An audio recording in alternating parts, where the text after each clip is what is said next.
Okay. Hello, everyone, and thank you for being here. I'm Sarah Matthews. I'm with the Literacy Council of Frederick County, and I'm going to be one of your co-instructors tonight. I'm going to introduce my other team members in just a moment, but I wanted to tell you a little bit about myself. I've been tutoring now about 6 or 7 years, and I have been tutoring in a variety of places, Roy Rogers, online, and also at the detention center. So we really do service a lot of clients in a lot of different places. I have taught basic students, and I have taught students who needed English as a second language. And the reason that I started was because I just loved reading, and I wanted to make sure that when I retired that I could translate that love of reading to somebody else. And I love doing it. And my motto is that if I don't tutor and get my student to laugh 3 times during a session, I haven't done it right. And I'm going to try to convey that sense of laughter throughout what I'm doing with you. So if I can't get you all to laugh at least 1 time during my sessions, I haven't done it right either. Carolyn? Hi, I'm Carolyn Gaver. I have with the council since 1975 in many different capacities. I've been a tutor trainer most of that time, and I came to the council originally because a lot of the fellows that worked on our farm could not read, and I wondered how you could help somebody like that. Lynn? Hi, Lynn Bruton. I am the coordinator for the basic students, and I also work with the training program, and I work at the school in the parent teaching program. So I actually moved in from the West Coast, and I thought, hey, how can I meet nice people? And I saw an ad for the Literacy Council, and boy, I really lucked out. We're nice people and we do good things. So it's nice to see all of you. Thank you all for coming. Yeah. Jane Howell. So I'm not part of the tutor training team. I'm actually the executive director of the Washington County Literacy Council, and I'm watching and learning just like you guys for the evening. Thank you for having me. Okay, so Sam, you want to give us like a 1-sentence reason why you're with us tonight? Have you ever read any of Steinbeck? Okay, because he could have a page-long sentence. Okay. Well, I do have a little experience with Centro Hispano up until the pandemic, and so I was doing ESL with the Spanish-speaking community in Frederick. I was also an English teacher for 15 years, and in the Army for 20 years, where I learned both German and Spanish. And the reason I'm here is because I like teaching. Obviously, in the Army, I did a lot of teaching, and that's it. I'm looking forward to knowing all of you. Thank you for being with us. Long sentence. Jody. Hi, my name is Jody. I teach art classes at the Delaplane and at Frederick Community College, and I'm a very newbie teacher. I've been doing that since 2018. Took a little break during the pandemic. I love to teach. I love to read. It's probably the one thing that I love more than making art is reading books. And I want other people to be able to have that enjoyment and for that not to be a roadblock to their education or their career goals. I know I struggled with learning to read as a child, and I had to take a lot of special education courses and read a lot to be able to get up to grade level. And I love to learn too. And I would like to learn to teach in maybe another modality, something that I am not an expert in, you know, like where I could kind of teach, but at the same time be a student, I guess you could say, because I feel like I need to relearn this. It was such a long time ago that I learned reading that I'm sure I'm going to have to be learning with them at the same time. You can teach me some art and we'll teach you how to teach people to speak and read. Robin, you need to, there you go. Hi. I was connecting with the Refugee Welcoming Committee and did an orientation with them and fingerprinting and all. And then this was one of the announcements they had included, that the Literacy Council was seeking tutors to work with the families. So that's how I connected with you. And I'm a retired math and special educator, and once a teacher, always a teacher. So I look forward to sharing what I can with this group. Thank you. Gail. But you need to put, if you put hold your space bar down, Gail, we'll be able, it looks like you're frozen. No, hold your space bar down, Gail, and you'll be able to talk and we can hear you. There we go. Nope. Okay, well, there you are. The unmute didn't work. Okay. Oh. Okay. I was a special education teacher, and I think maybe I need some education here with all this. But I retired 15 years ago or so, and I had wanted to do this, but I didn't know that it was the Literacy Council that provided this opportunity. So it just took me a long time to figure out how to get around to what I wanted to do. Go figure. I did not realize that the majority of your students were non-English speaking. I just didn't know that. Well, thank you. You're here now, and we're glad to have you. Emily. Excuse me. I retired last year from Hood College, where I taught history. And I sat next to Jane at an event, a community event, and she gave me her card and said, if you're ever interested in doing literacy tutoring, and I said, yes, I am interested, because I've always been interested in literacy. So here I am. Great. Kathy. So from the time we were small, my mother took us to the library, and that's one of the greatest gifts she could have ever given us. And I want to share that gift with other people. We just became empty nesters, and so I'm looking for some new opportunities. My heart's in reading. And I taught at HCC. I taught ESL and basic education for about 7 years. So we have an amazing amount of educators in this group. Yep. So thank you. Are you a William or a Bill? There you go. There we go. I go by William. Oh, I have a brother William too, and he is a William. So tell us a little bit about why you're here. It's just something I've always wanted to do. I tried to do an ESL thing at a college in Honduras once and fell flat on my face just because I wasn't prepared. So I want to get prepared and do a good job this time. We'll make sure you're prepared. Kathy.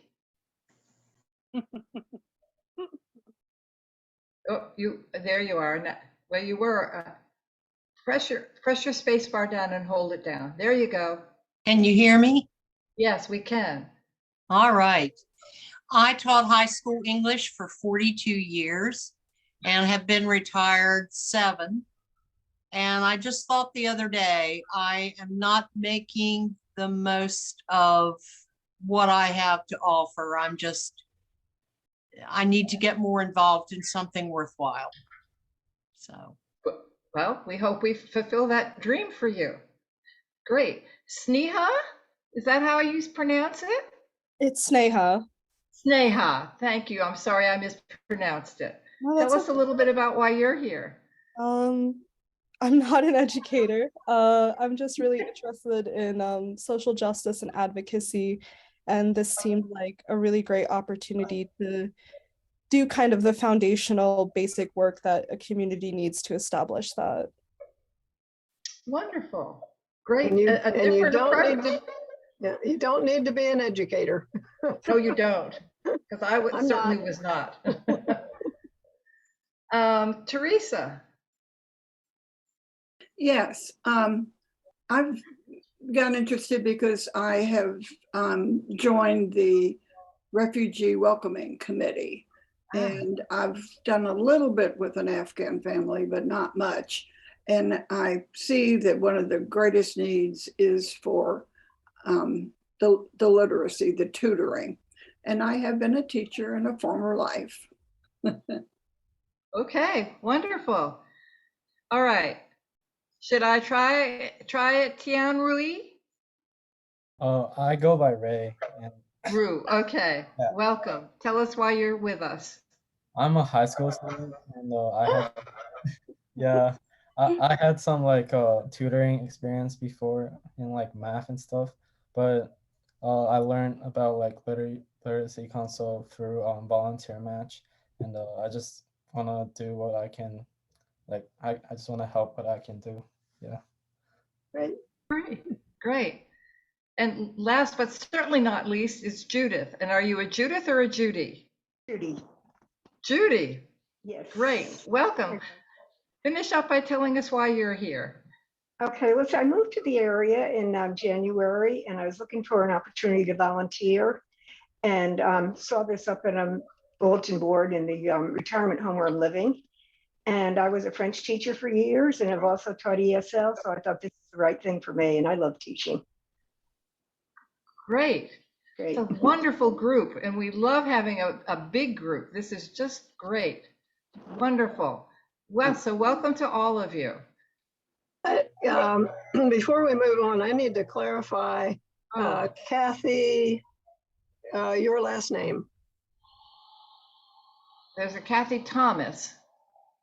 You mean Kathy Thornhill? Oh, Kathy, okay. Okay, okay, and you're Kathy Thornhill, right? Yes. Yeah, that's right. Okay, so we don't have a Catherine Adams then. Yes, yes. Oh, and it looks like John Coleman's trying to get in, but I'm okay. There is a maybe. Kathy A. She's upside down. Right, Yeah. but that's Kathy Thornhill. Yeah. Yeah. Right. Anyway, she can be She's turned tried. over. She's I'm tried. able to work that out. She's tried, and it hasn't been successful for her. So Does anybody have a special hint? we've all tried to give her as many hints as we could, and it hasn't seemed to work. So maybe there's a setting or something in your computer, but I don't know what it would be. she can see us, and Yep. we'll just think of it that we're doing some kind of we're some kind of acrobatic trick. So As long as we're right side up for you, hopefully we are. Okay. right. Okay. We'll always remember you, Kathy. Thank you. Okay. All right. So are we ready to move on then to? Yeah. Thank you. Oh, John, are you John? Yeah, I'm here. with Can you us? hear me? Okay. Yeah, we can hear you. You want to give us one sentence, John, about why you're with us tonight, please? I was just looking for something volunteering thing to do in the community, and this is one of the things that came up. It sounded like it might be a good thing to do. Great. Well, we're glad to have you. Okay. Okay. Oh, we have somebody waiting. Oh, okay. Somebody else coming in. Okay. Oh, Doug Fortner. Okay. Doug. Oh, he's coming in. Okay. Okay, and that's going to be two people, Doug and Ann, I think. Okay. Together. All right. All right. Doug, can you, this is Sarah Matthews. Can you hear me? I can't see you, but I think you can hear me. There he is. There he is, Doug. Welcome. You've got to unmute yourself. Either hold your space bar down. There we go. Doug, everyone else has gone around and given a one-word sentence. Sometimes they were long, but about why they were here with us tonight. Want to give us a little brief? Okay. We joined the welcoming committee, and we've noticed that the major problem for our Afghan family is that they struggle with communication, and so we're wanting to help them. Mm-hmm. Wonderful. That's great. And is Ann there with you? She's not. She's actually with them at a doctor's appointment that ran really long. Okay. Okay. So she's not here. Well, maybe she'll be in after a while. Yep. Okay, hopefully she can do the rest. Okay, we have several people from the welcoming committee. That's nice. That's great. Thank you for your work with them. Okay, I'm going to share my screen again and we'll get started on our first topic. Okay. We're real basic here, and we're going to start with, let's begin. Okay. Go ahead, Carolyn. You're first. I know. Oh, I'm sorry. I'm wrong place. Oh, geez. Okay. Why isn't it? Oh. Okay. So in this workshop, we're going to give you the information you need to meet your new student with confidence. This content may be new to you, but you'll have lots of support in the form of handouts and digital resources. I'm sure you will notice that much of the workshop is scripted, and that's just to ensure consistency between workshops and different presenters, and to make sure that we remember everything and stay on time. You'll have the chance to ask questions and talk with us throughout the training. So let's begin. This workshop is divided into 3 sessions. Tonight, we'll start with telling you about our students and giving you an overview of 2 instructional series, one used with ESL and one used with basic literacy learners, and show you how lessons are planned in these books. Then we'll discuss how to teach conversation. On Thursday, we'll discuss how to teach vocabulary, pronunciation. Tomorrow. We'll discuss how to teach vocabulary, pronunciation, grammar, and reading. And next week, we'll cover writing and the language experience approach.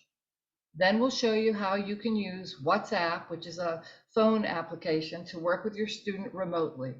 And finally, we'll discuss next steps to get started with a student.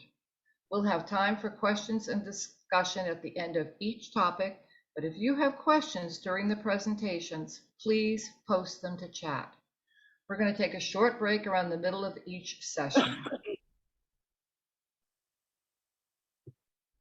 The overall goal for this training is to give you the background knowledge and tools you'll need to get started with either an ESL or a basic literacy student.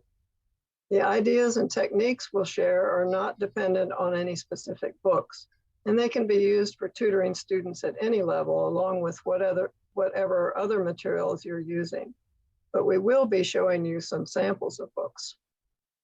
Since we don't yet know who your student will be and exactly what you'll need for that student, we'll show you a variety of things to use as you need them, that you can use as you need them. And later on, you can refresh your memory by referring to the resources that we hope you've downloaded from the pre-workshop page.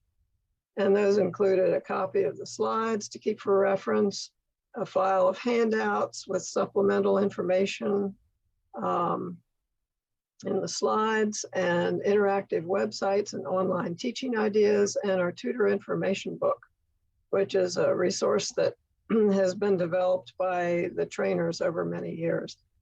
Plus, we mentioned earlier that we will be having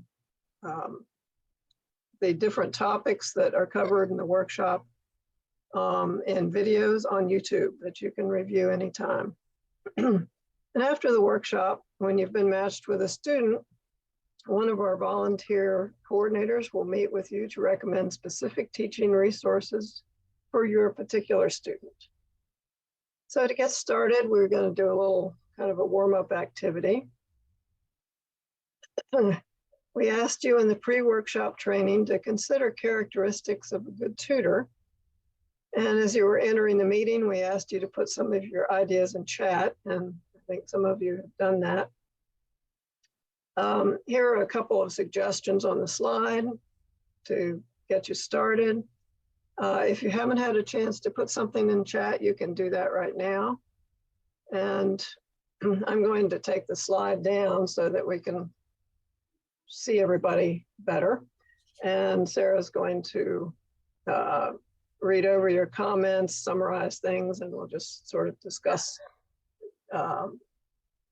what makes a good tutor. Right. So some of the comments that you've already written were that tutors are patient, they're good listeners, they're kind. Tutors are teachable. And you all have mentioned, many of you have mentioned that you want to learn. Tutors are able to encourage, they're respectful of others' cultures, they're organized, they're well prepared, they're flexible in their teaching methods, and they have computer skills. Those are good. Good tutors meet real life needs of their students. Patience, preparation, kindness, flexibility. Here's one that we will discuss. They greet students in their native language. They look for learning disabilities, and they refer to staff, I think, when there's issues. So, and I'm going to give you like 30 seconds to write in chat anything else you think that you think might be good. 30 seconds, real quick. And while you're doing that, I'll mention several things that maybe didn't come up. Correct mistakes very gently with your student.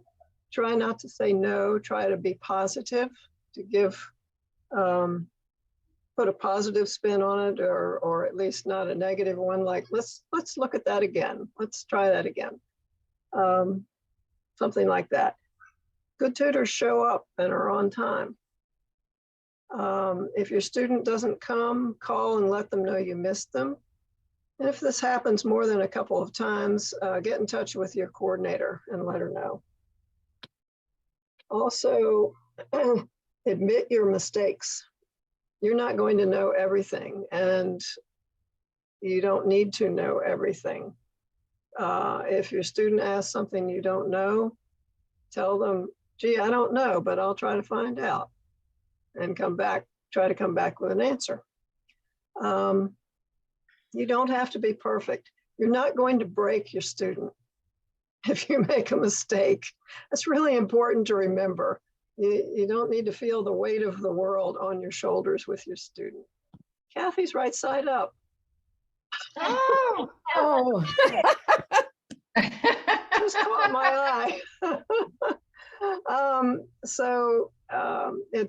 It's really actually a good example if your student knows that, you know, everybody makes mistakes and it's okay. And, you know, making a mistake isn't going to do your student any harm.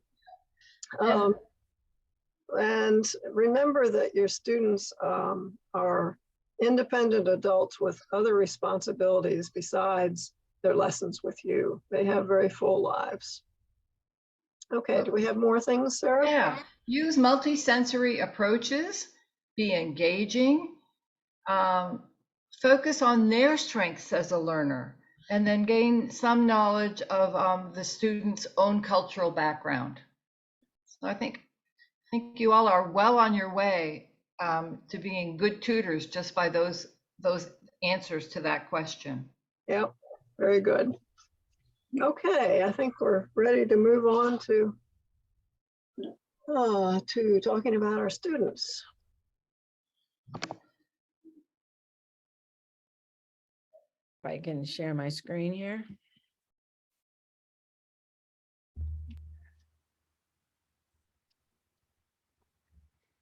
Share sound, share. Okay, is everybody seeing this? Yep. Okay, I'm going to minimize people. Now I can't see people. So Sarah, I'm counting on you. Okay. Okay. So I'm going to tell you a bit about the organization. I think when people join an organization, they should always know a little bit about it. So our students fall into two broad groups. We have ESL students, those who are learning English, and we have basic literacy students. And I think when you watch the pre-workshop, you learn the difference between those two groups. But basically, basic students already speak English, and what they need help with is reading and writing, whereas ESL students will need help with learning the language. They may or may not read and write in their own language. So ESL, of course, stands for English as a Second Language. You might also hear ELL, which is an English language learner. You might hear ESOL, which is English for speakers of other languages. And now we're hearing EAL, which is English as an additional language. But for our purposes, they all mean the same thing, and we use the term ESL. So here's some general points of interest about the ESL students in our program. We have about 170 active students from about 20 different countries. The most common languages spoken are Spanish, French, and Chinese. About 3/4 of our students are female, ranging in age from 19 to 72. They support over 150 children under the age of 18. This tells us that they're involved with schools and they're involved with their communities. Some have never learned to read or write in their own language, while others have high school diplomas or other advanced degrees. So we're kind of all over the map. All right.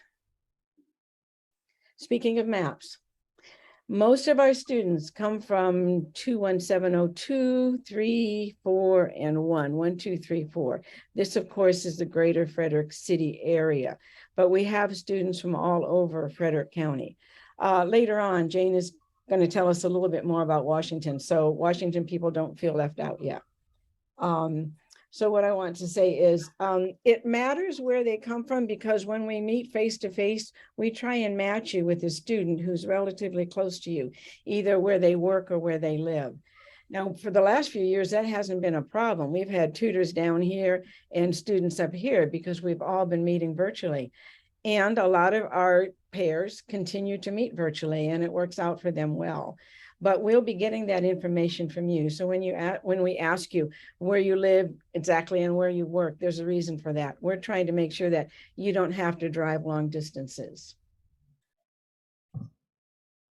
It's also easier if you meet virtually for those students who don't have transportation or who have to worry about childcare. But we'll get a little bit more into that later too.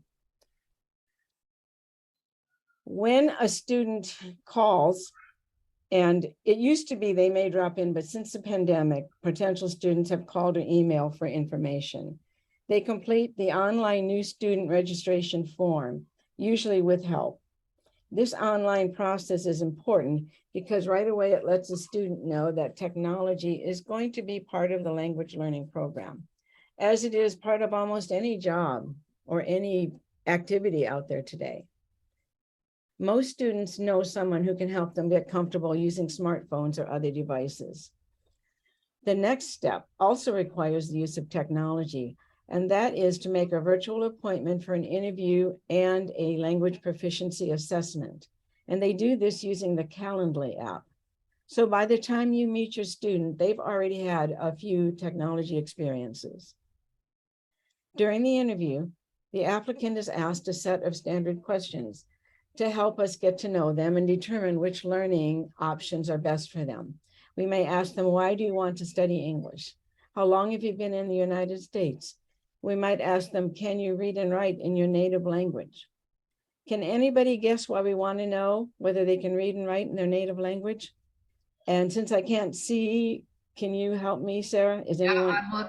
I'm looking to see if anybody's raising their hands.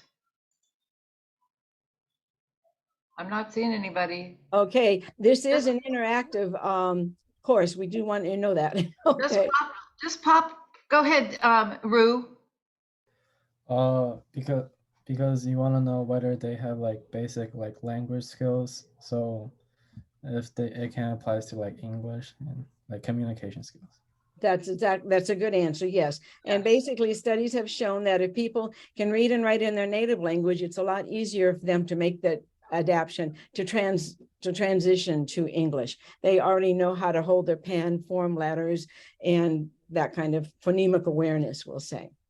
So for ESL students, we use the online ventures series or venture series, not online, but we use the placement test to assess students' speaking, reading, writing, and listening skills. As quickly afterwards as possible, we give them guidance based on those results, which would include, we tell them how to sign up for a free language learning app. We give them details about tutoring. We actually tell them about the learning format options available, and I'll get into that. And if appropriate, if, for instance, they're too advanced for the Literacy Council, we'll refer them to other organizations or classes such as Federal Community College or another GED adult ed program. Now, our primary method of contact is email. Why do you suppose it would be email as opposed to calling? Any guesses? I'm watching. Somebody's got to have a good answer to this. Teresa, go ahead. Teresa, put your space bar down. Hold it down and talk. There we go. Okay.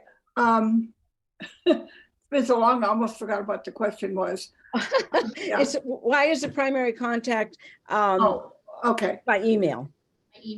Because they may not have enough listening skills to be able to communicate the other way. Hopefully by email, somebody can help them translate the Exactly. It can be hard for the person that they're talking to understand them. Sometimes if they have a very strong accent. So I used to work at a funeral home where people spoke Spanish and very little English.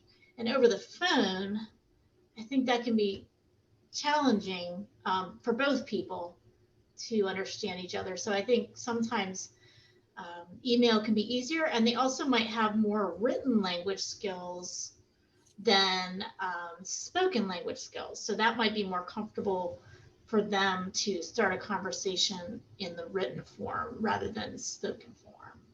Very good answers. The one other answer too is Google Translate, which all of our students seem to know about right now. So even if they don't have anyone there immediately, they can put your email into Google Translate and get a good sense of what it is. Okay. Now, one word about costs. Everything that we offer is free, except there is a one-time $20 registration fee. But classes, tutoring, and the learning app that we subscribe to is all free. Students can borrow or buy books, and we'll talk about that in more detail later too. Okay, what we have here, this is kind of a chart that summarizes our programs. Across the top, right here, these are what I call learning formats. We offer one-to-one tutoring, and most of you are probably interested in that. We match one student with one tutor. We also have small group tutoring, one tutor, 2 to 3 students. It might be a married couple, it could be a family, it could be a pair that just happen to be at exactly the same level. We offer tutoring, which we call ESP, which is English for Specific Purpose, maybe citizenship, maybe driver's licenses, things like that. We have classes, and most of our students and much of our learning happens in these classes. We right now have 14 classes scheduled for fall. They're all reading or writing or listening or speaking, conversation we call it, at various levels, intermediate, beginning, advanced. So a lot of the students participate in that. We also have the Learning Upgrade, which is an app which they can do self-paced online learning. Now, here's the thing. They can belong to as many of these, whoops, let me go back, as they want. You can have a tutor, and you can also be part of a class and also be part of the online learning. So it's possible for a student to get a lot of hours of work. Okay, what about levels? Most of the students are going to be in the gold and the red and the blue, what we call the beginning and the low beginner and the high beginner. And these are the ones that we match one-to-one with tutors. Although, as I said, they can also take classes.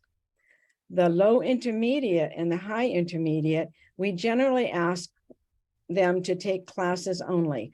The reason for that, for one thing, their English is at a level where they really benefit by having other people in their class. Their conversation and their listening skills are really helped, but also we don't have enough tutors to go around. So, so we try to save our tutors for these people who need the most help down here. Advanced students, we sometimes will take advanced students for that special purpose. As I said, I want my GED, I want my driver's license, I have to pass a nursing exam, something like that. But it's usually short term. Otherwise, we refer them to FCC. Okay. Don't worry about memorizing this. There will not be a test. Here's some typical students who are right now waiting for tutors.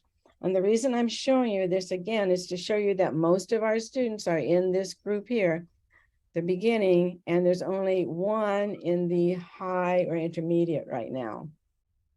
Here's an example of where they come from, mostly from Spanish speaking, but not always. Here's Senegal, Afghanistan, Liberia. Availability, as you can see, it's all, oops, every time I press too hard, it runs. Availability is all over the place. So sometimes it's very specific. This is Tuesday or Friday after 7 p.m.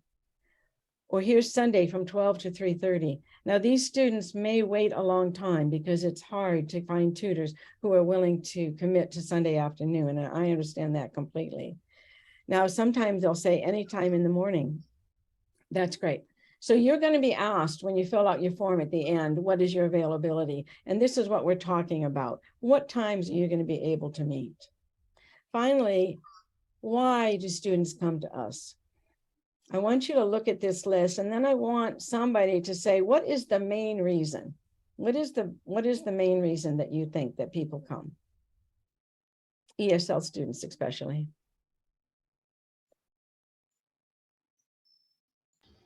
Oh, I'm going to pick on somebody. Okay, there's one Kathy, more. Job Kathy prospects, Thomas. I would think. Go ahead. Why? I was saying, I think job prospects would definitely be important. That's true, and it does show up there 3 times. That's true. But what's the number one thing on there? Kathy Thomas, I'm picking on you. What's the one thing that shows up over and over and over again? Well, I was going to say economic reasons, but I guess the second thing would be to speak better English. Yes. Yes, yes. So with ESL students, they're concerned about communication. They're concerned about being able to talk to their teachers, to their employees. Not so much with basic students. With basic students, you're going to see things about, I want to write better, I want to know how to spell, I want to read. So there's a lot of emphasis, the difference between listening and speaking and reading and writing. Now, I'm not saying that ESL students don't want to read and write, they do. But in the beginning, in this group here, your focus is definitely going to be speaking and listening. Sarah? Okay. Okay. So the overview of the basic literacy students. I didn't know I was okay. So the demographics. Didn't you? No, but that's okay. I don't have the slides up for that. So. All right, I can go ahead if you want. It doesn't matter. Yep. Thanks. Did you say yes? Yeah, I want you to. Oh, okay. Yep. Okay. All right, great. Okay. So this chart summarizes how we put students. I got to get on the same page now here. Okay. Because I already did that. Okay. Overview of basic literacy students. So basic literacy students in Frederick County make up about 10% of our student population. Right now, we have about 13 active students aged from 20 to 70. Like ESL, the basic literacy students are about 75% female, with about half Caucasian and half African American. About a quarter of our basic students will work full-time or part-time, and about a quarter are retired. Now, half of our students about participate in state or federally funded subsidized programs that help people with physical, emotional, intellectual, developmental, or learning disabilities. So that's kind of a general overview there. How many did you say there were? About 10%. In this case, right now, we have 13 to 15. It varies. Okay.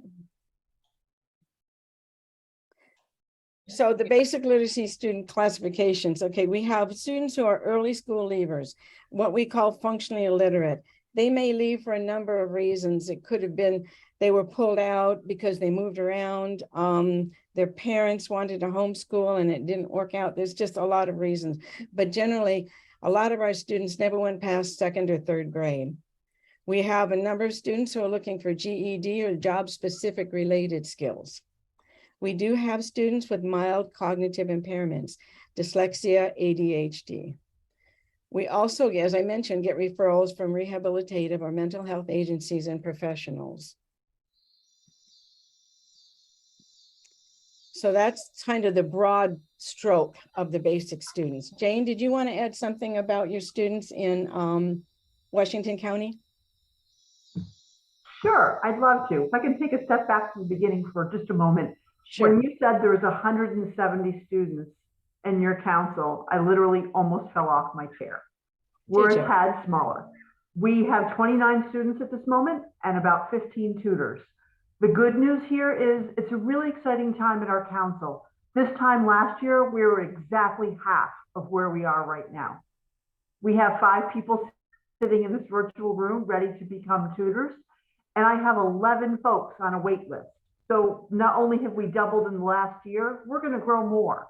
And today I got a phone call that there are 6 people of European origin, I'm not sure, but who don't speak English, who are looking for someone to go to a home and teach them.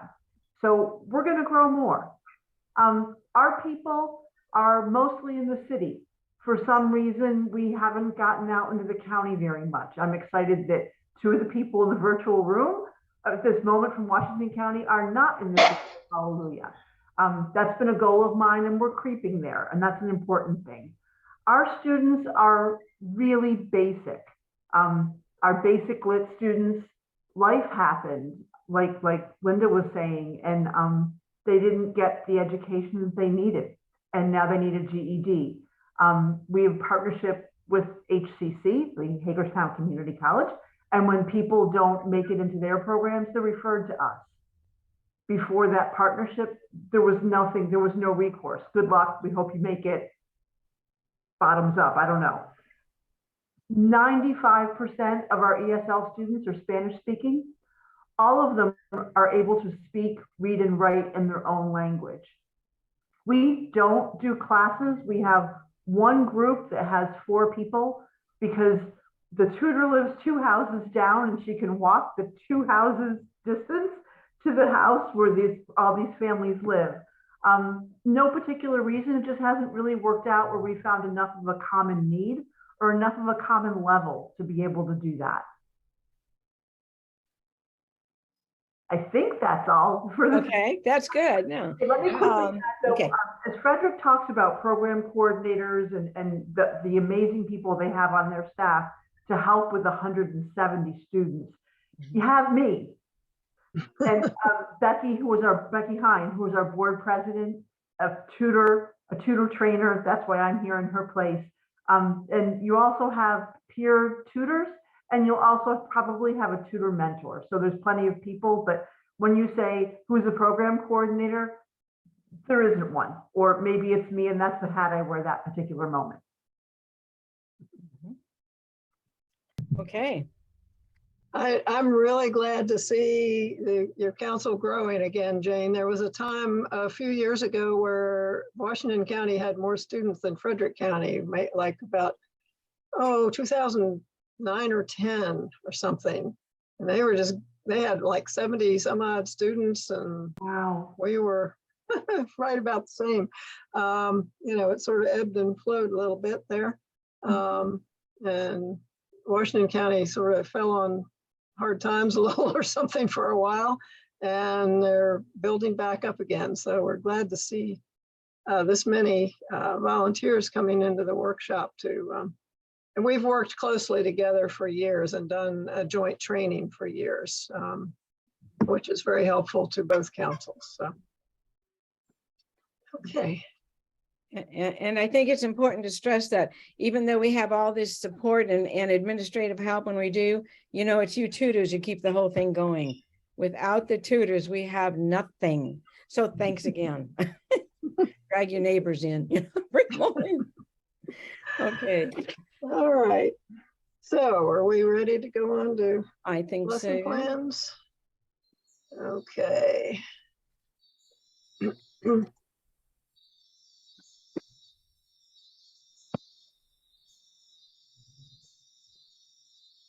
All right. Just a second. Oh, it's me again, right? Yeah, it is. Yeah, Okay. I know. Okay. You're gonna get sick of the sound of my voice. Okay. Has anyone here, this is silly because I know you're all teachers. I'm gonna ask if anyone's used a teacher manual before. I think most of you have raised your hand. But actually most of our tutors are not teachers, but they're still able to deliver quality lessons in a low pressure environment. And the reason I think that they can do that is because we have a lot of really good resources and they're great people. But our goal with this topic is to reassure you that we have the materials to take you through the process of delivering a lesson without spending a lot of time on planning or creating new materials. The information presented throughout the training, by the way, is based on valid scientific learning concepts and years of collective experience. It's offered to you as a resource to help you better prepare. You should also always feel free, however, to adapt it as you need to your own teaching style. I don't want teachers to feel concerned that, oh, I don't want to do this because it's not the way I would do it. Talk to your coordinator, you know, if you have concerns about the way something's presented. So these are the two most popular teaching resources for the last few years that we use for our students. Ventures, this one on the left, has been the preferred series for ESL learners over the last 2 years. We'll share some of the reasons why as we go. Ventures focuses on all 4 skills: listening, speaking, reading, and writing. Now, basic literacy students do well with the Challenger series, where the focus is on reading and writing. This is a series for people who already speak and understand English well, but can't read or write above the 5th grade level. So whatever curriculum you're using, it can be supplemented with other materials. For instance, if your student wants to get a driver's license or citizenship or practice certain things, feel free to bring in additional materials, but this is your bread and butter here. These 2 series and the other series are available, are a jumping off point for you to get started. Okay. So let's start with Ventures. Every level in Ventures covers the same themes or units, but the content deepens as the student progresses through the levels. So you'll see these are the 4 levels over here, and you'll see that personal information is unit 1 in every level. Unit 6 in every level is time. And they all follow the same thing. They just get more difficult, and you'll see that in a minute. Students scaffold or build on what they already know, and the lessons are repetitive or spiraled without being redundant or random.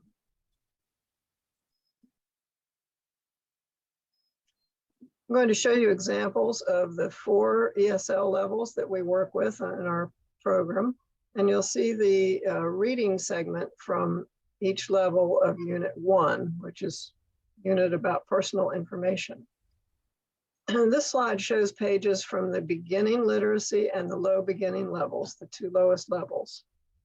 In the beginning literacy book, students read simple sentences about a new student.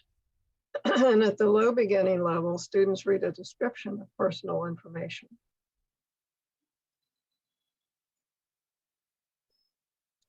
At the high beginning level, students read an email about a family member.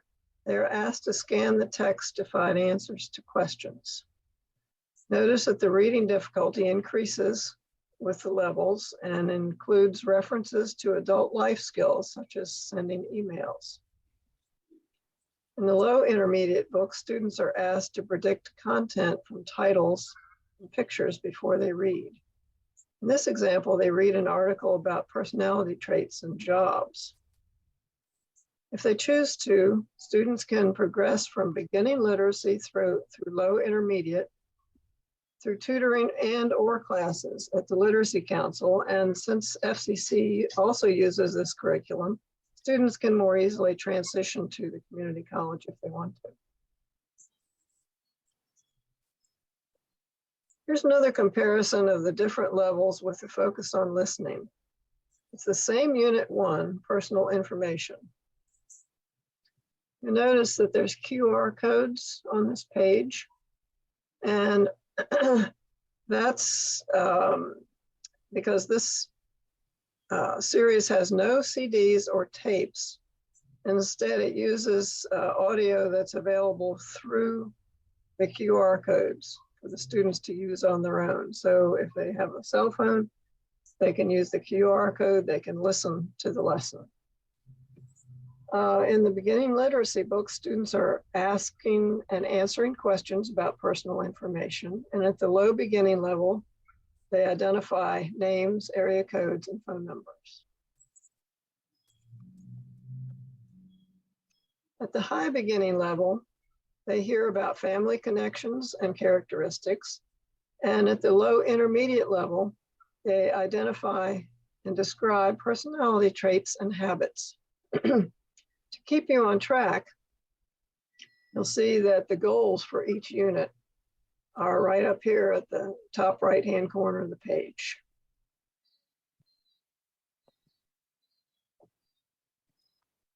At the beginning of the teacher's manual is a scope and sequence chart.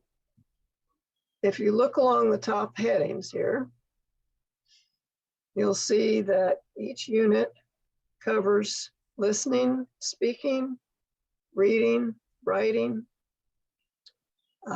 grammar, vocabulary, and pronunciation. Every activity is also tied to important life skills. In most cases, you should not have to pull in additional resources in the beginning. This curriculum is very easy to use. It provides a great foundation for you to learn how to deliver a lesson, and it lays out what you will cover and how you'll do it. You can also use this curriculum as a template to create your own lessons if students need additional content.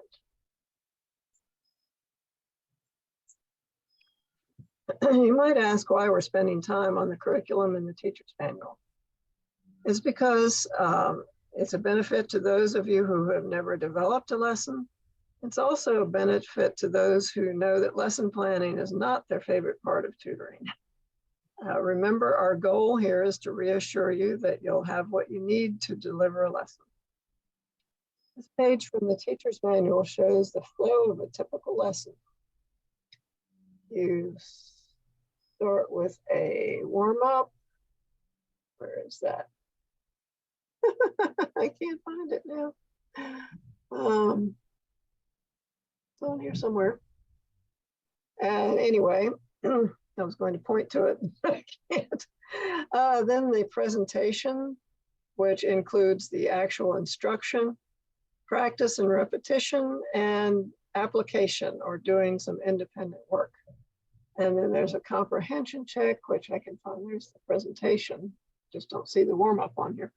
The comprehension check is a built-in tool to gauge understanding. There's an evaluation to see if you need to go back and review. Besides those steps, the teacher's manual has a lot of other things. It breaks down the lessons into the different components with suggested time ranges for each step. A URL gives you the online component, which is called Ventures Arcade.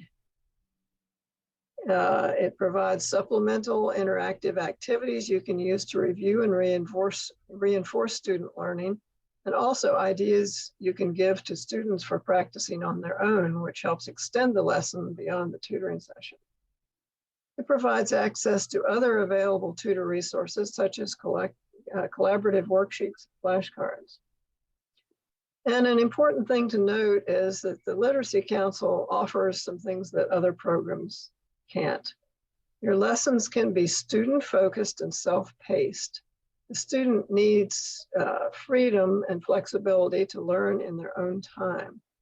There's no race to finish unless in rare cases when the student has an appointment for a GED or citizenship test. So you just pick up where you left off. There's no need to teach one unit per week. Students are investing in themselves, and that's often for the first time.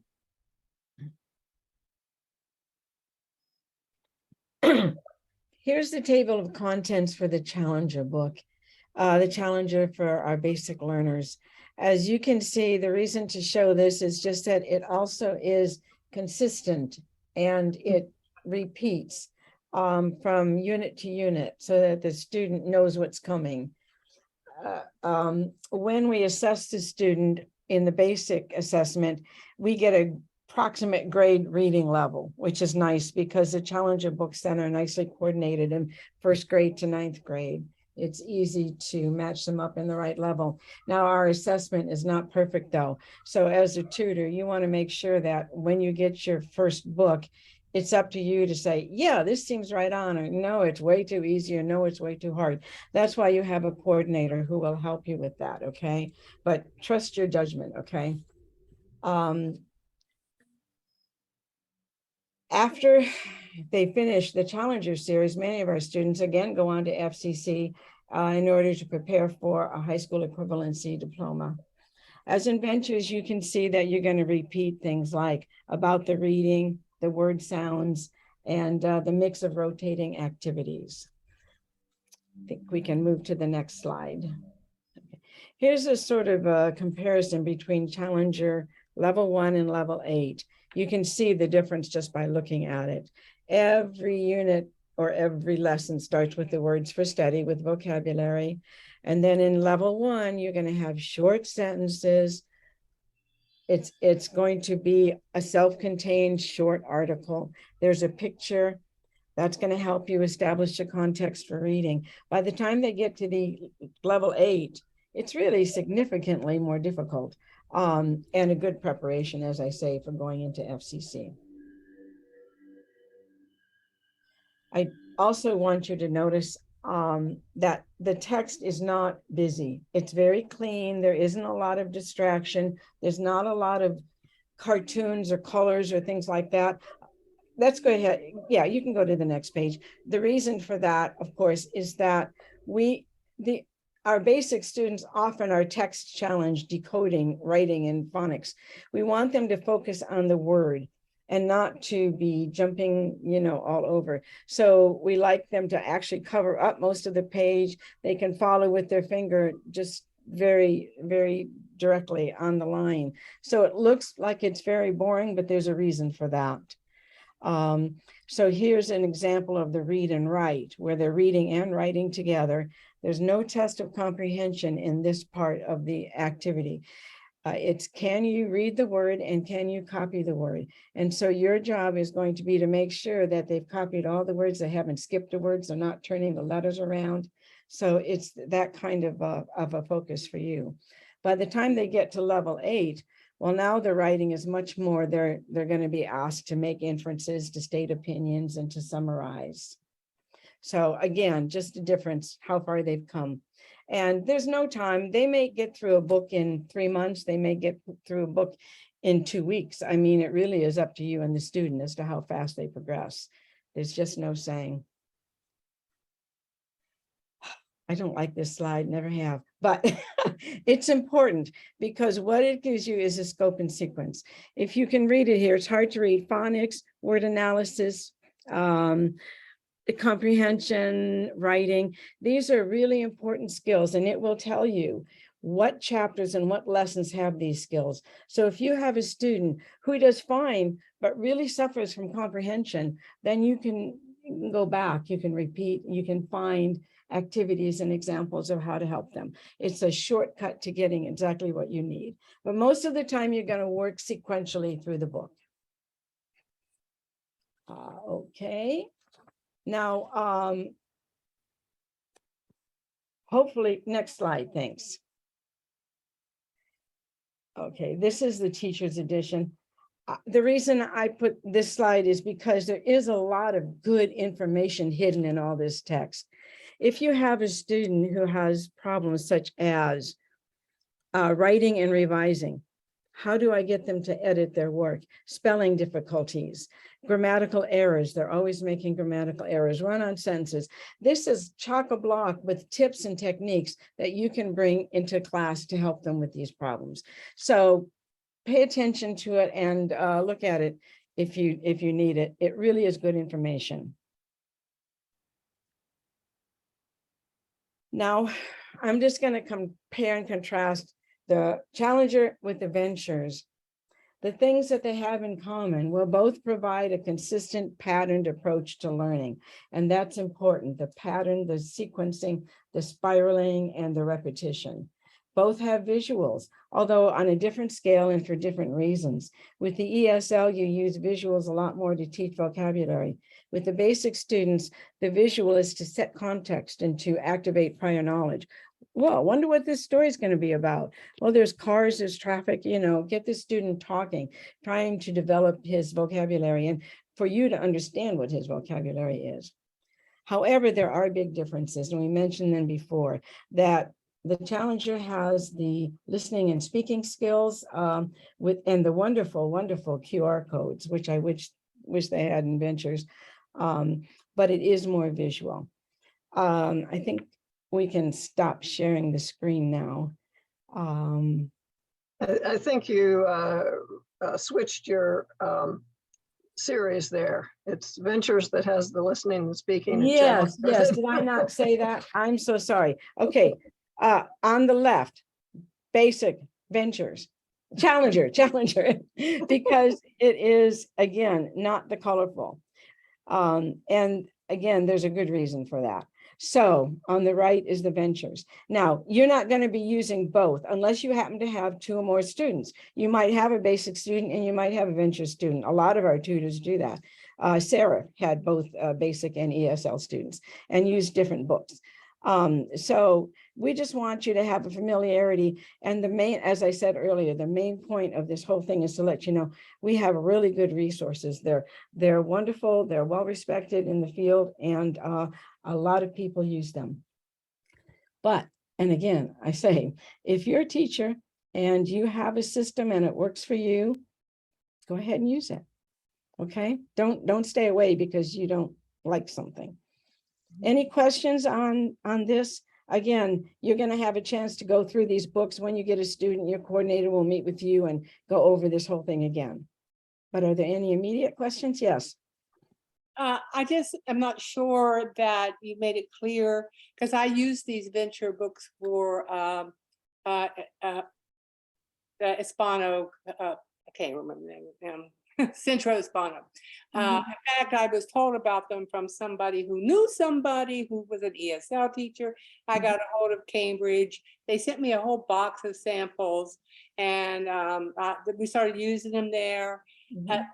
But the problem was they didn't seem to have the money to buy the students' books and stuff like that. Okay. So that's my question. Are students going to get the workbooks to go along with this, or do they have to buy them, or what? Most of our students buy them. If they can't, often, and I'm not making any suggestions, the tutors find a way to get them to them. Sometimes, and there is some discretionary fund, for that. I think it's important for the student to own the book, to write in it, etc. But there are also tutors who have those acetate sheets, and the students write on the acetate sheets over the book with a marker, and then, they can turn the book in. If you're going through books fairly quickly, then maybe you'd want to use that approach. But I would never let the cost of the book get in my way. How about Carolyn or Jane or Sarah? Well, we definitely have students that we give the book to. We encourage students to buy their books if they can, because it's a a little investment for them and what they're doing. It gives them skin in the game. That we feel is kind of important, but if they truly can't afford it, we do just give them the book quite often, or, you know, we do have a fairly large amount of our budget is for books. And, you know, part of it takes care of people who can't buy their own books. But the approach of using a sheet with a dry erase pen is really good if you, or even photocopying certain pages. Yeah, I was going to say, you didn't hear it from me, but I have been known to photocopy chapters. Yeah, it's not really supposed to, but yeah. For education, they usually allow it.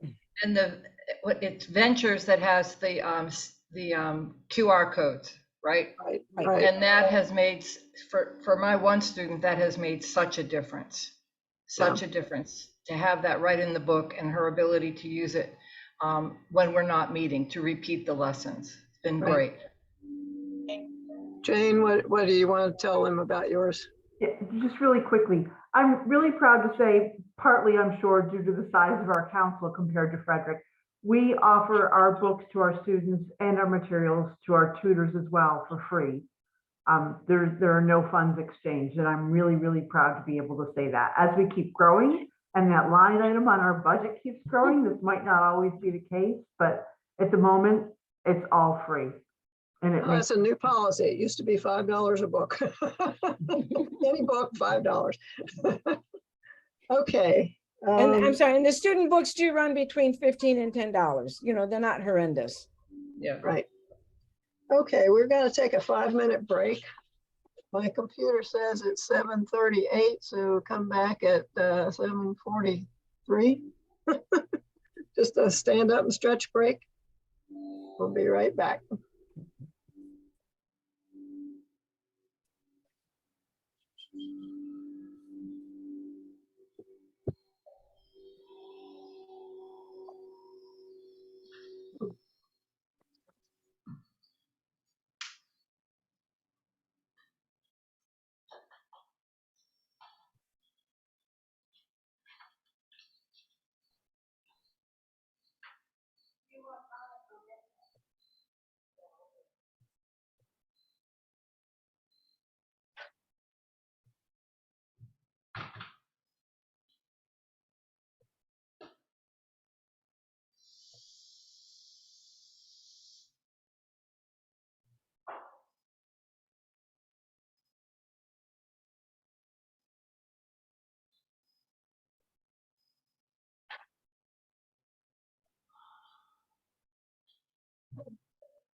Okay, most everybody's back. I'm going to go ahead and share my screen.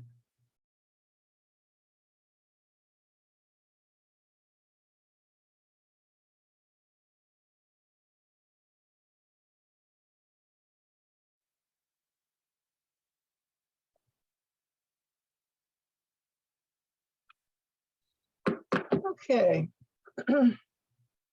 Now we want to show you a little of what it's like to be a student. First, I'd like you to think about what you've read today.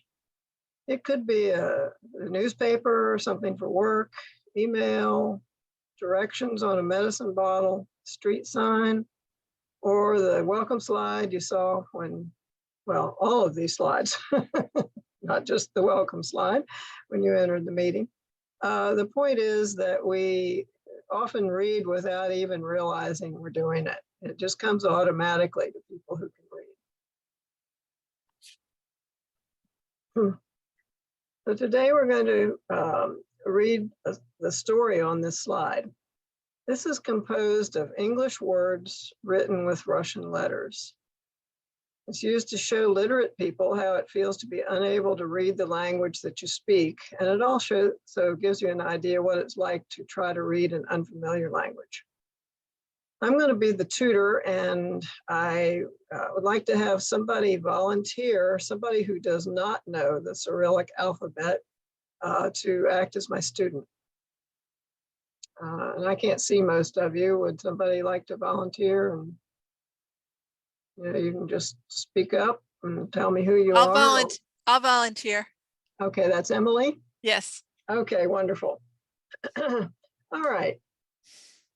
So first, let's see what you already know by looking at the story. Which way do you read it? Do you read it left to right or right to left?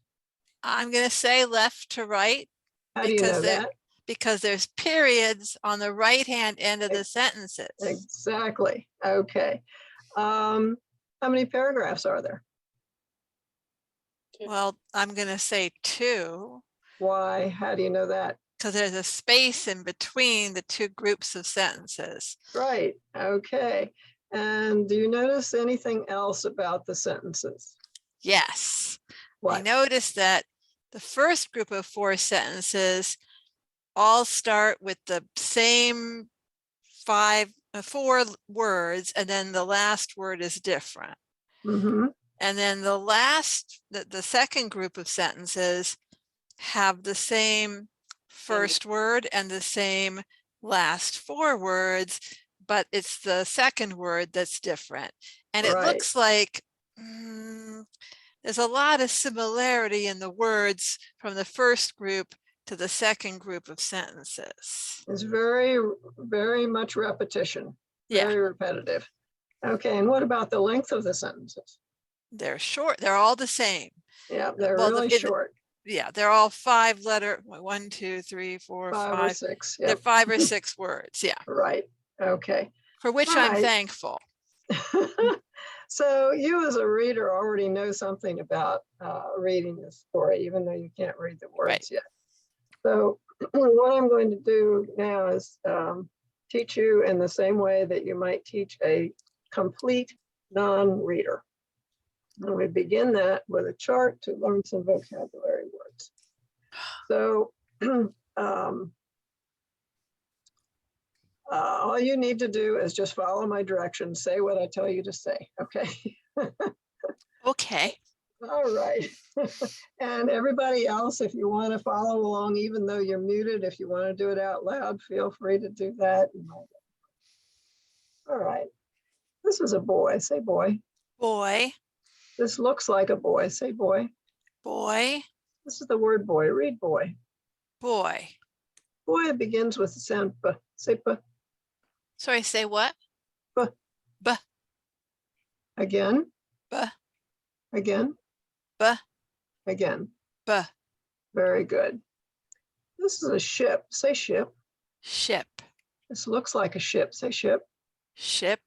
This is the word ship. Read ship. Ship. Ship begins with the sound sh. Say shh. Shh. Again. Shh. Again. Shh. Again. Good. This is a ladder. Say ladder. Ladder. This looks like a ladder. Say ladder. Ladder. This is the word ladder. Read ladder. Ladder. Ladder begins with the sound say again. Again. Again. Very good L sound. You did it right. Okay. This is a chair. Say chair. Chair. This looks like a chair. Say chair. Does it really though? I'm sorry. Chair. Upside down chair. Okay, got it. Chair. This is the word chair. Read chair. Chair. The chair begins with the sound ch. Say ch. Ch. Again. Ch. Again. Ch. Again. Ch. Very good. This is a rope. Say rope. Rope. This looks like a rope. Say rope. Rope. This is the word rope. Read rope. Rope. Rope begins with the sound r. Say r. R. Again. R. Again. R. Again. R. Good R sounds. That's a hard one. Okay. Now let's read your new words. Boy. Mm-hmm. Ship. Mm-hmm. Ladder. Yep. Chair. Mm-hmm. Rope. Very good. So you did so well on that now we'll go back to our story. Okay. Is this, do you see a black spot on the right side of your screen on the slide hiding part of it? No. Okay, that's good. All right. I can see some of you people there and I thought maybe it was hiding it. All right, so here's what we're going to do. Read this word. Boy. And read this word. Boy. And this word. Ship. And read this word. Ship. This boy has a ship. Please read the sentence. This boy has a ship. Good. And read this word. Boy. Mm-hmm. And over here. Boy. And read this word. Chair. Look at the I'm sorry. Oh gosh, darn it. Ladder. Okay. And read this word. ladder. And can you read the sentence? This boy has a ladder. Okay. And you might notice I'm trying to phrase the sentence for you. Mm-hmm. So I'm doing this boy has a ladder. So to keep the student from reading. This boy has a ladder. Right. And to keep the student from reading word by word, I do the phrasing. Mm-hmm. Okay. All right. I think you know boy. So we'll go down here. Read this word. Chair. And this word. Chair. All right. And read the sentence. This boy has a chair. Good. And read this word. Rope. And this word. Rope. And read the sentence. This boy has a rope. Good. Okay, we're going to let you off the hook. We're not going to do the second paragraph, but in case you'd like to know, it says this boy is on a ship, this ladder is on a ship, this chair is on a ship, and this rope is on a ship. Okay.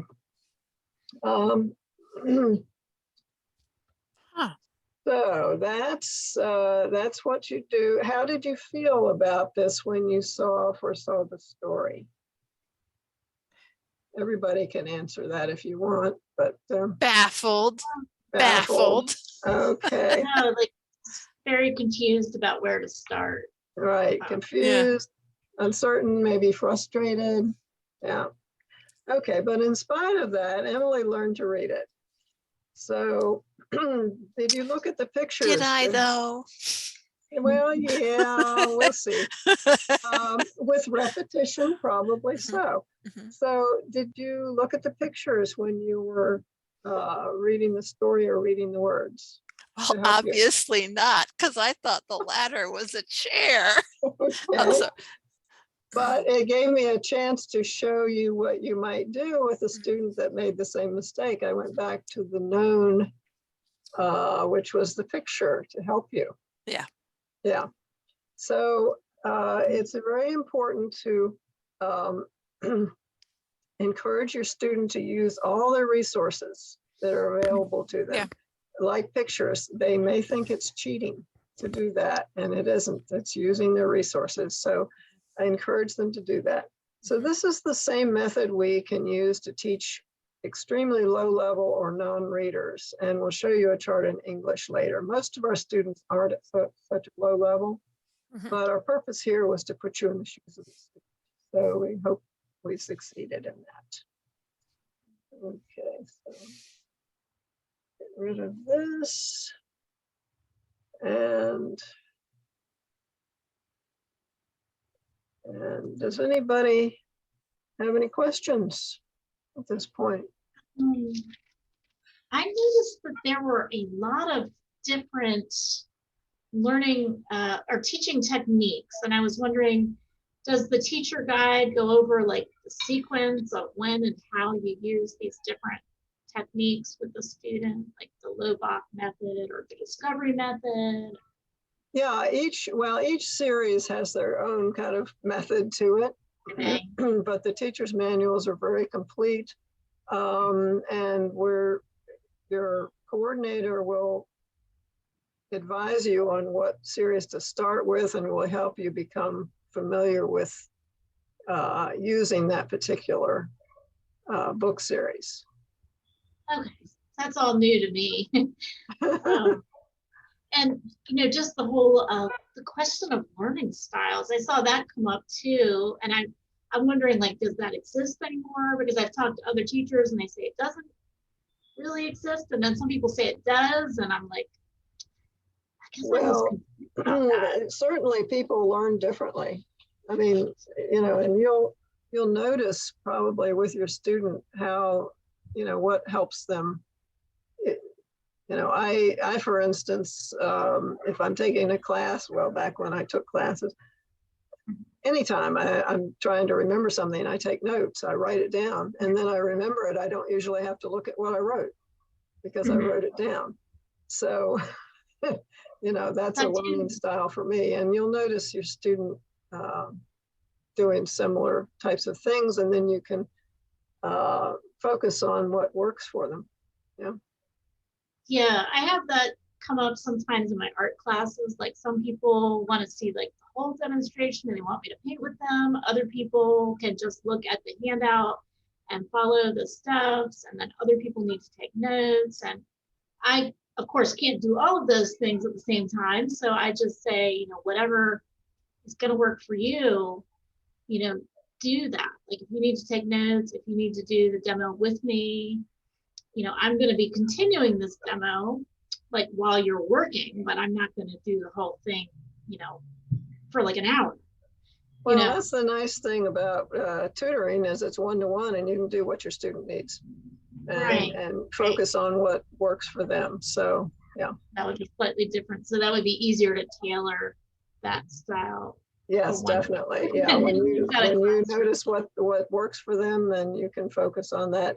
And if the strengths that they don't have are things that they need, then you can also focus on strengthening those areas that they need to improve. So, okay. So we're going to go on now to teaching conversation. Sarah and I are going to do this one. And let me get the conversation slides up here.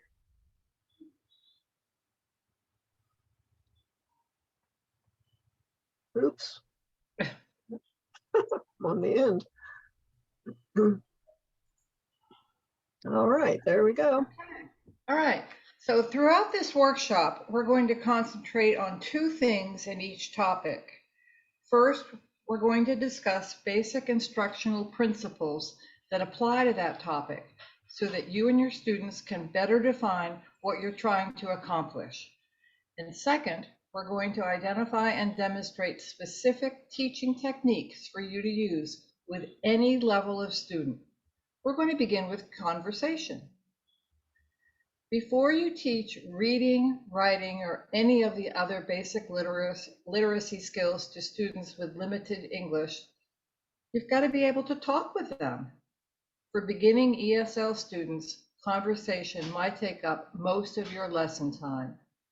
Grammar and vocabulary may be introduced as needed to support the conversation lesson, and you will find that they are integrated in Ventures and our other book series, but sometimes your student will need things that just aren't in the book.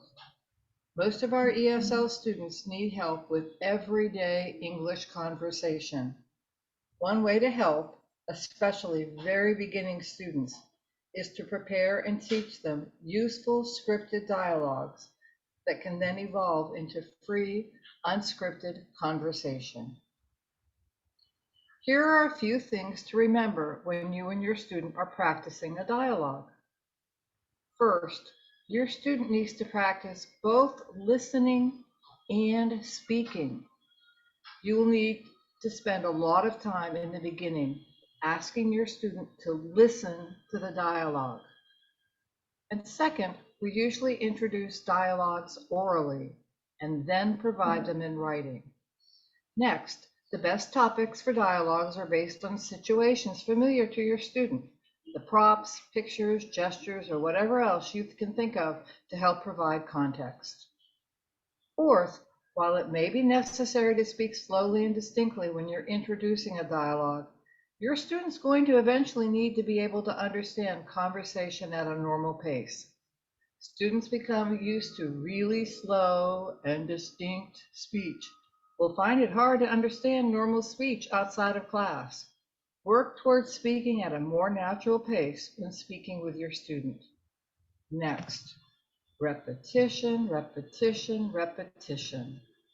Your student will need to hear, say, and practice the dialogue many, many times to gain the confidence they need to use it outside of class.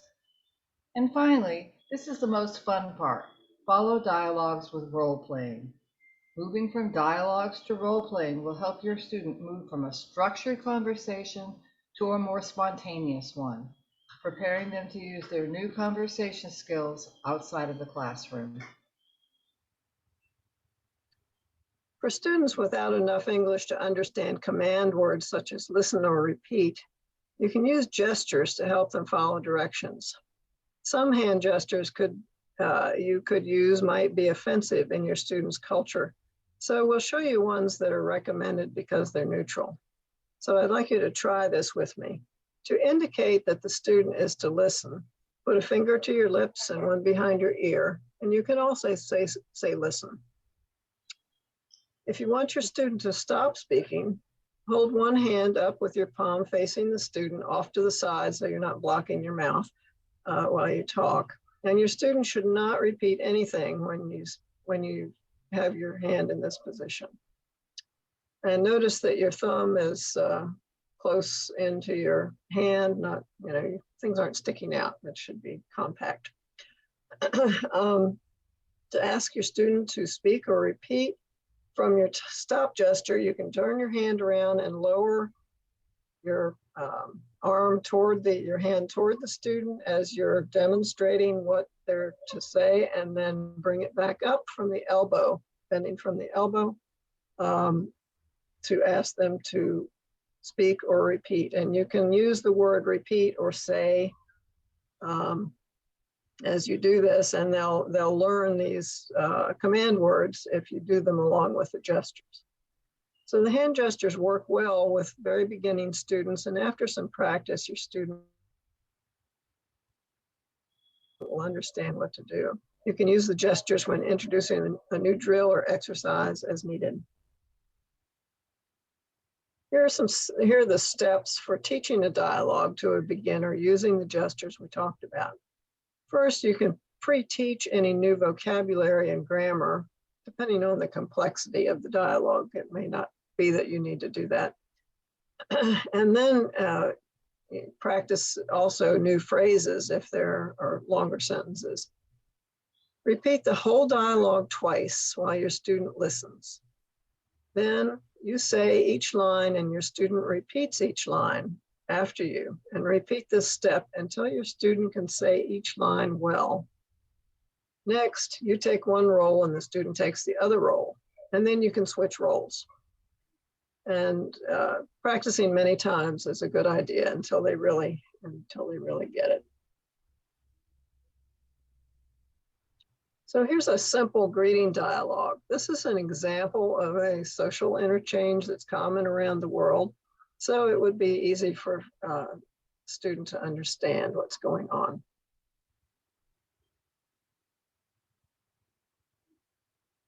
Okay. Okay, go ahead. You ready? Yep. Yeah. All right. This video is going to show how teaching the greeting dialogue might go with a student. Now I'm going to demonstrate teaching a dialogue. You'll use your stop, your listen, and your repeat nonverbal signals. Hello, how are you? Fine, thank you. How are you? Fine, thanks. My name's Kate. What's your name? My name's Mary Ann. You'll notice that I did not separate our separate parts. I gave her the whole dialogue all the way through, and you can do this once or twice. It lets your student hear the cadence and the accent and the rhythm of English. It's not necessary at this point for your student to understand what is being said. First, you're going to teach them to repeat the words correctly before you use context. The next part is you will teach your student to repeat the English phrases using your stop and your listen. Hello, how are you? Hello, how are you? Fine, thank you. How are you? Fine, thank you. How are you? This time I'm going to begin, and the student is going to have more trouble speaking English, and we'll see how we can fix that problem.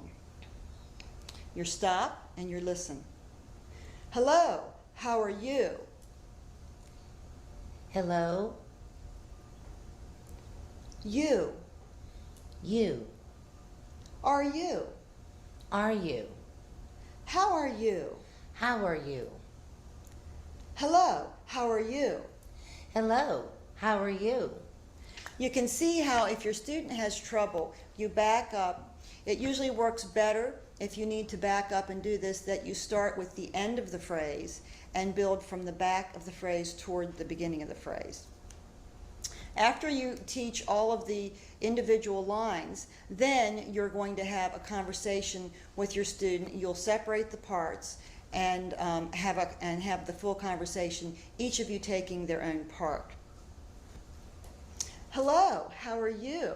Fine, thank you. How are you? Fine, thanks. My name's Kate. What's your name? My name's Mary Ann. Okay. So what we're demonstrating is a method that you can use in many different teaching situations. The tutor followed the steps. She read the whole dialogue, used hand gestures, and taught each line separately, and then turned it into a conversation with each person taking a role. Now I'm going to demonstrate. Okay. If your student has trouble understanding the roles, you can turn in your chair to face one direction and then turn to face the other direction to demonstrate the two roles if you're teaching online and can't move beside your student. Or you can use pictures or puppets or talking fingers to represent the two speakers. You can also use different voices or whisper a prompt for the student's part to get them started. Whatever it takes for them to understand. And remember, if your student has difficulty repeating a sentence, start from the last word and have the student repeat one word at a time, then two, then three, etc., as Kate demonstrated. And I know it seems weird to start at the end. You want to start at the beginning, but start at the end and build your way to the front. Also remember in the beginning to use really short dialogues with short sentences, just like we saw in the Russian diagram, the Russian exercise that we just did. Sarah, I want to show them my yeah, things. So I have two women here, assuming just like in the video. Gee, it's blurry. Hello, how are you? Fine, thanks. How are you? And if I had a man and a woman, hello, how are you? Fine, thanks. How are you? So. And she did a good voice thing too. Yeah. Okay. So here's another example of a simple dialogue using the scenario of a post office. I know we all go to the post office so often nowadays, but anyway, it's a bit more complex than the previous one. Notice that the longest sentence in this example is 7 words. Take a moment to read it.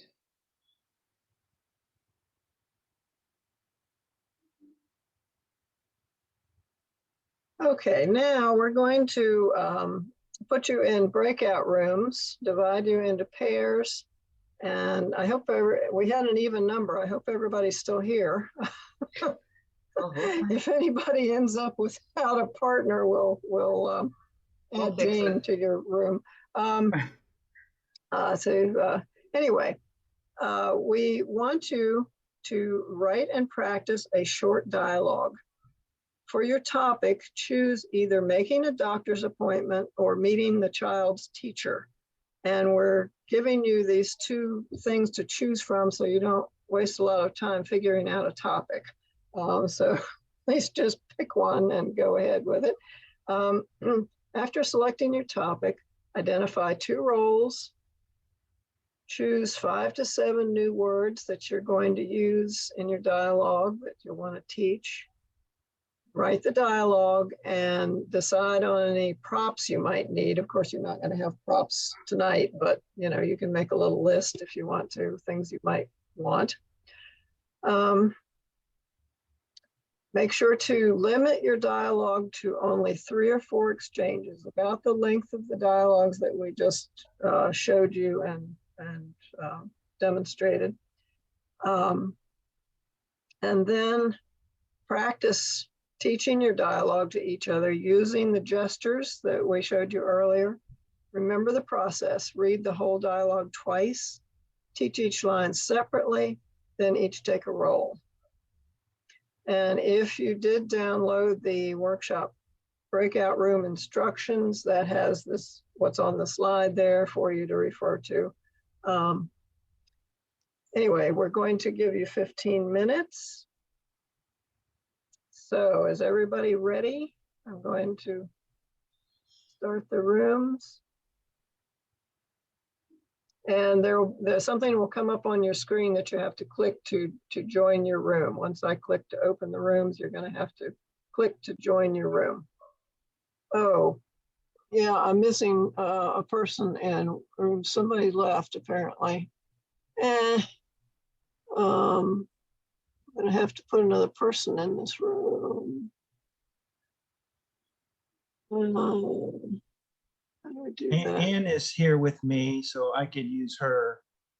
Okay, well, I've already got you with somebody else. It's the, okay, I'll figure it out in a minute. I'm gonna send you to room 7. Ray, you're not going to have somebody for a minute, but I'm gonna just put Jane in there with you, if that's all right with Jane. Okay, here we go.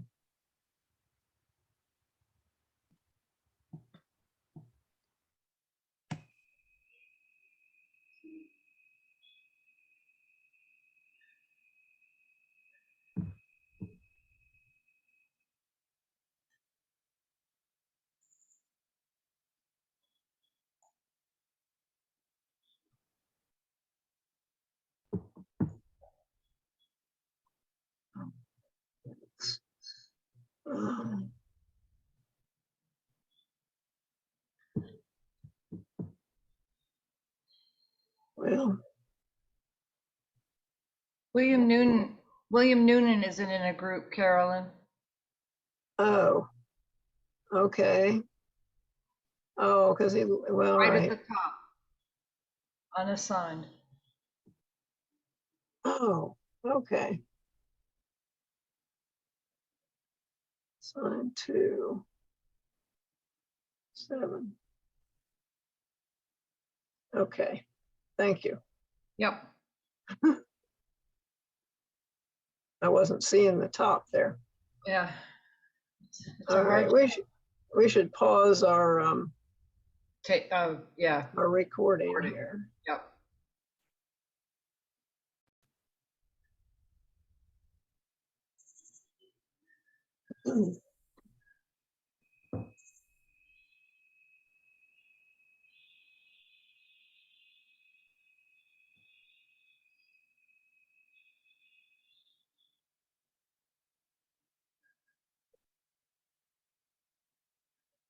Do you see a big black spot in the middle of the slide? No. No? Okay. Is it in yours? Well, I have the breakout room thing box open there, and I didn't know if it was. No. Sometimes that happens.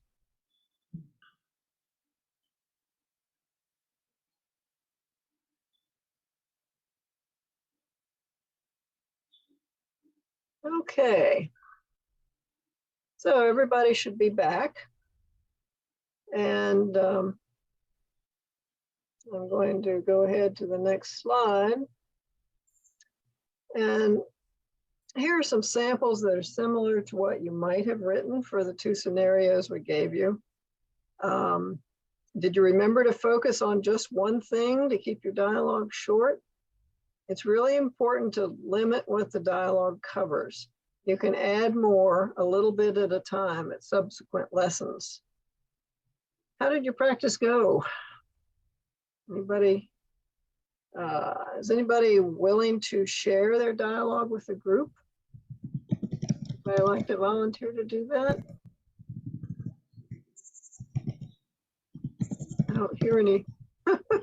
I'll volunteer. I'm going to volunteer myself and what's the other thing that I was working with? You can just read it if you want to. You don't have to do it in unison. I tried to keep it really super simple because making a doctor's appointment requires so much, like insurance and very right and all that. So we really kept it simple. So it was between a receptionist who's answering the phone and the patient. And the receptionist just went, "Hello, this is the doctor's office." And then the patient says, "I need to see a doctor." So she didn't have to use the word appointment. And then the reception, what is your name? And she said, my name is Cecilia Rodriguez. And then the receptionist said, can you come today at 10 o'clock? And we said, yes. And we kept it maybe too simple. No, that was actually very, very good for a really beginning student. You kept the right number of short sentences, short words, you used easy words, and you build on that in subsequent lessons to cover all the other questions that the receptionist is. Yeah, I mean, some of the words, when they start talking about you have insurance, the very word appointment and all that stuff for a very beginner. And I was just thinking about the little example you gave with the Cyrillics and all that and how challenging that was. So we tried to keep it really simple. Well, you did it exactly right. That was excellent. And I hope everybody else had the same success. Yeah. Is anybody else eager to share theirs? If not, we'll move on. But I don't want to cut anybody off if you're really eager to do it. Okay, I guess not. All right. All right, we'll go to the next slide. Okay, Sarah. Okay. Yeah, so once your student is comfortable with the dialogue you taught them, you can start to change your responses slightly to see how they reply. This moves the dialogue into a role play, which is an important step in moving from memorizing lines to feeling comfortable just talking with others. Tell your student that you might try something a bit differently this time, but don't tell them what you're going to say. Don't correct the student's grammar as long as you can understand their response. The emphasis here is on being understood, not on using perfect grammar. You're trying to build your students' confidence in an unscripted situation by giving practice in listening and thinking about their response without you jumping in unless they're really stuck. And then you'll help them out. After your student has learned a dialogue, you can then expand it over time to cover more of the conversation they might encounter. For example, the receptionist will ask more questions, such as, what's your date of birth? Why do you need to see the doctor? The school teacher would give more details about the student, and the parent might want to ask more questions. Try to use real-life settings in conversations. You can talk about your surroundings or go through the cooking instructions on a food container. Look for opportunities, and they are everywhere. There are many other activities you can do with your student to give them practice with unscripted or free conversations. Directions are in the teaching conversation handout. Here are 3 interactive online sites with activities that practice conversation skills. Voice of America English has lessons that include short video clips with captions, listening and speaking practice, written scripts, and a quiz for each unit. Carolyn's going to help us take a quick look at this one. Okay, so we start out with a video, and then we move on down to speaking practice that has audio, pronunciation practice that has audio, conversation that has audio and a written script. So there's quizzes down here. There's a lot of different things in this website. So I would really recommend that you give that a try with your student. Yeah. ESOL Courses has a variety of topics with scripts and audio for tutoring as well as independent practice for your student. It's a British website, so it does have some British vocabulary and spelling, but I've never had a student who's ever had any problem with listening to it or any problem really with the vocabulary. And then the conversation wheel at wordwall.net has conversation starters for intermediate and more advanced students. So for more ideas, Google ESL conversation activities.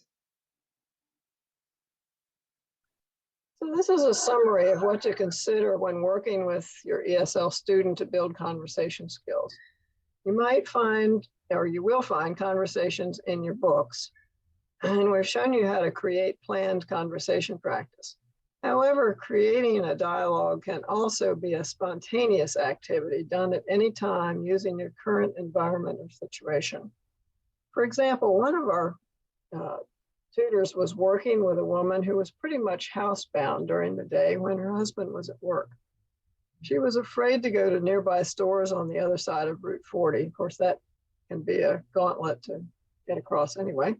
But anyway, the tutor and student had a conversation about this, and then they went out and walked together while discussing the best way to get to the stores.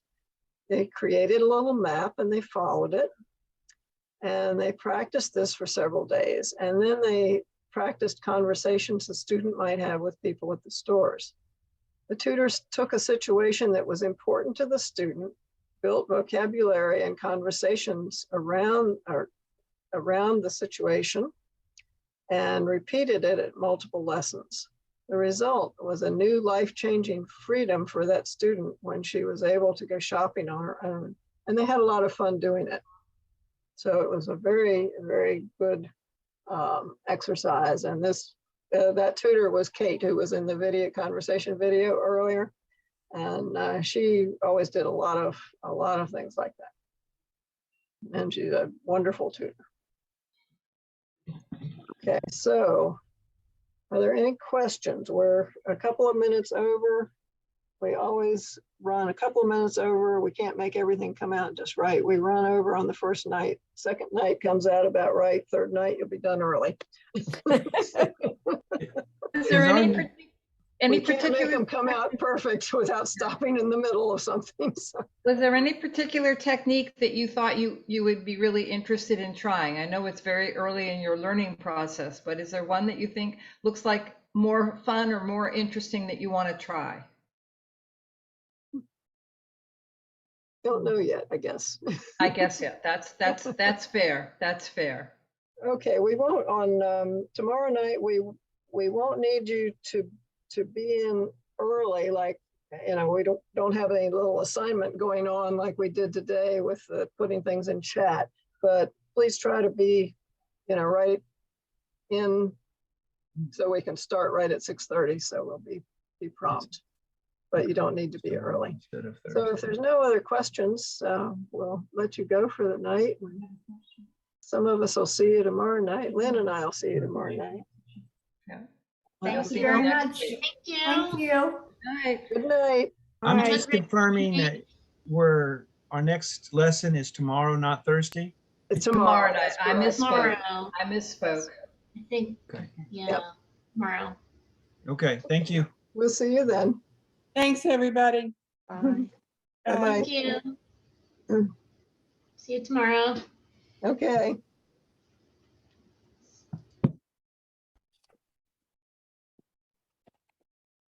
Well, I might be late for tomorrow's meeting because my school like requires us to go to meals and stuff.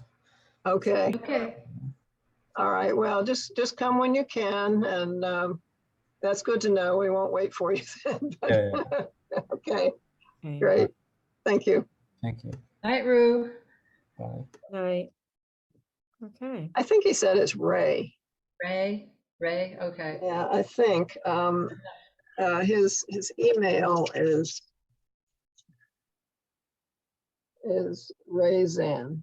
Rayzan. Okay. Yeah, so it's Ray, Okay. even though the RU is in his, yeah, that's all right. Okay. I don't know. It's better to know. Yeah, he must not have been insulted. He didn't. I hope not. No, he shouldn't be in teaching if that would insult him for sure. No. Okay. Well, I will open Zoom tomorrow. I'll open about 10 after 6. Okay. If he wants to come in. Okay. And that's it. Okay. Carolyn, you're driving vocabulary, is that right? Oh, let me see. I'm driving. I will plan to. I have vocabulary with you and pronunciation with Karen. I'll do them both. And you asked me to do reading instruction, right? So Well, I was planning on doing grammar, reading instruction. There's something in there. I'll look at it and I'll send you an email tomorrow. Because I There know was a reason. Oh, you wanted me Yeah. to do that because of the Isn't there something where we needed the cursus? So I the thought duet reading. do it. But Yeah, you the wanted me to duet do reading, that that's right. Yeah. because of Okay. because you two can't read the slide. You have to use the Yeah, script, I that's think. right. Okay, and I'll drive the grammar then because I think Karen's a little iffy about her connectivity, right? I don't know. Becky's the one that really has trouble with it. I'm not sure okay. if Karen does or not. Well, I'll send her an email tomorrow and find out. Okay. You can do what I do. I usually pull them all up in case somebody has a disaster. Okay. Yeah. Okay, great. So, okay. Hey, well done. It's a good group. I mean, Yeah. Even though they don't talk much, they're a good group. They all seem very engaged. Yeah. Well, I am gonna follow that special ed teacher and that math tutor because I already have students I need them for. That's why I love being in training. I get a head start on that. Yeah, we had 2 people not come, so which is too bad. But both from Frederick. Yeah. Okay.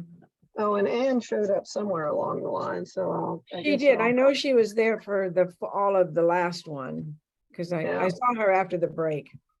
Okay, well, that's good. That's the most important, I think. The stuff that went before isn't the meat of the training. Well, So yeah, she'll repeat that anyway with the yeah. Good. Okay. All right. All right. Thank you. Take See you care. tomorrow. Good night, all. Bye-bye. Thank you. Bye.